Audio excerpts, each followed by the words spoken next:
I think all our society is run by insane people for insane objectives. You know, and I think that's what I sussed when I was 16 and 12 way down the line, but I expressed it differently all through my life. It's the same thing I'm expressing all the time, but now I can put it into that sentence that I think we're being run by maniacs for maniacal ends, you know. If anybody can put on paper what our government and the American government, etc., and the Russian, Chinese, what they are actually trying to do, you know, and what they think they're doing, I'd be very pleased to know what they think they're doing. I think they're all insane, you know, but I'm liable to be put away as insane for expressing that. You know, that's what's insane about it. Every country's had a violent revolution for one reason or the other. Not one of them has the freedom we're all talking about.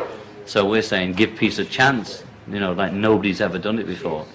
And it's not a matter of, we're not thinking in terms of 10 years, we're thinking in terms of peace forever, you know. And everybody's talking about now. I want peace now. We can get peace now if we want it now.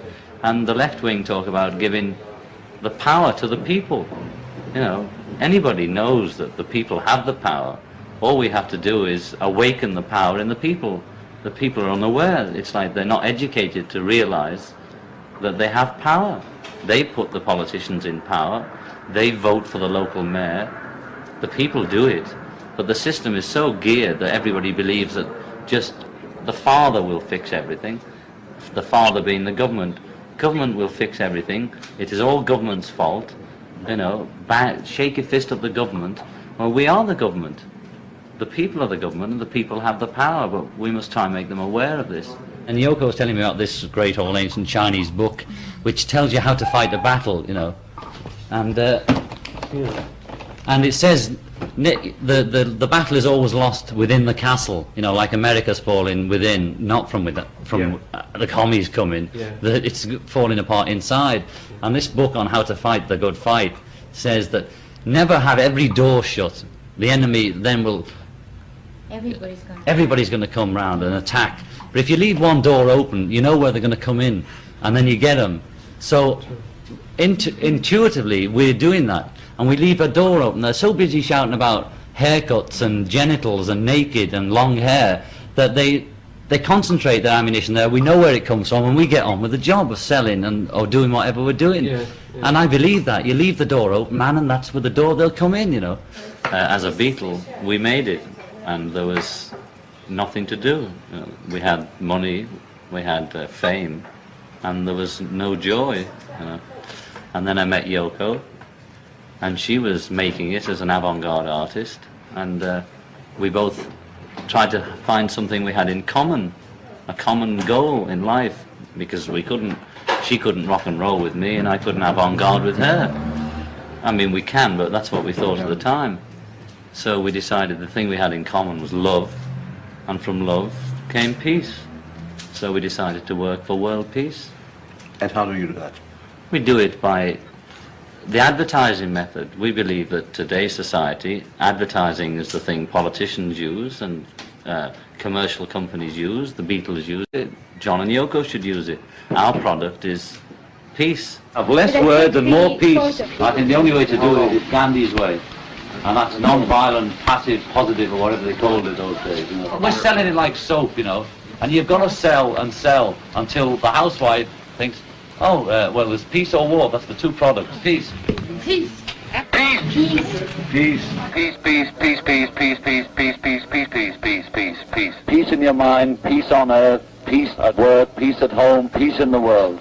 It's to try and get people orientated to think peace, like eat for peace, breathe for peace, and dance for peace, and make love for peace, you know. To just have the peace like a mantra going round and round in your head. War is a game that's gone too far, you know. It's just like we've all just woken up one morning and thought, is it a dream, is it a nightmare, what's been going on? And we're all just trying to make the next day a bit better. Oh yeah. Don't want to waste all this film on our face, do we?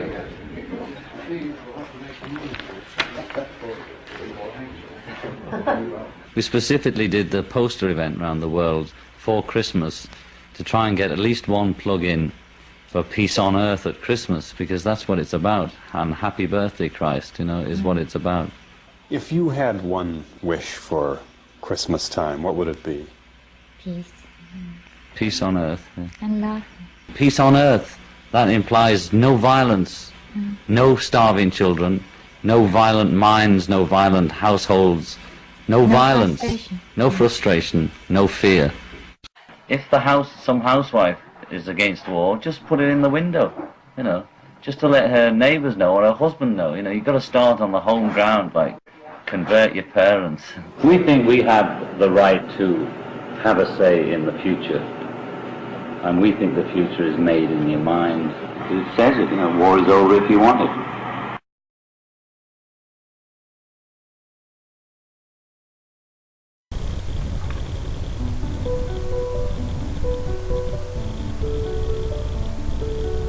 Wetiko Part 1. The greatest epidemic sickness known to humanity. In the book Columbus and Other Cannibals, indigenous author Jack D. Forbes lucidly explores a psychological disease that has been informing human self-destructive behavior that Native American people have known about for years. After reading his book, it was clear to me that he was describing the same psycho-spiritual disease of the soul that I wrote about in my book, The Madness of George W. Bush, a reflection of our collective psychosis. I introduced the idea that from the dawn of human history our species has fallen prey to a collective psychosis which I call malignant egophrenia. Speaking about this very same psychic epidemic, Forbes writes, for several thousands of years human beings have suffered from a plague, a disease worse than leprosy, a sickness worse than malaria, a malady much more terrible than smallpox. Indigenous people have been tracking the same psychic virus that I call malignant egophrenia for many centuries and calling it Wetiko, a Cree term which refers to a diabolically wicked person, a spirit who terrorizes others. Professor Forbes, who was one of the founders of the Native American movement during the early 60s, says, tragically, the history of the world for the past 2,000 years is, in great part, the story of the epidemiology of the Wetiko disease. Wetiko, malignant egophrenia, is a psychosis in the true sense of the word as being a sickness of the soul or spirit. Though calling it by different names, Forbes and I are both pointing at the same illness of the psyche, soul and spirit that has been at the root of humanity's inhumanity to itself. As if performing a magic ritual, in exploring the entity of Wetiko, we first have to invoke its spirit and enter into relationship with it.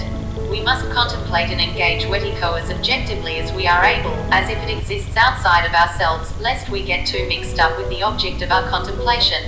Due to its unique psychic origin, the epidemiology of Wetiko is different than any other disease. An intrinsic challenge to our investigation of the Wetiko virus is that it is incarnating in the very psyche which itself is the means of our investigation. Aware of this conundrum, Forbes explains that he is attempting to examine the disease from a perspective as free as possible from assumptions created by the very disease being studied. If we are not aware of the frame of reference through which we are examining the Wetiko virus, our investigation will be tainted by the disease, obscuring the clear vision needed to start the healing process.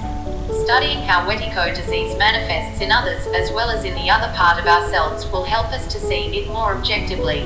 Seeing this psychological disease manifesting in the world is the looking glass through which we can potentially recognize this same illness as it arises subjectively within our own minds.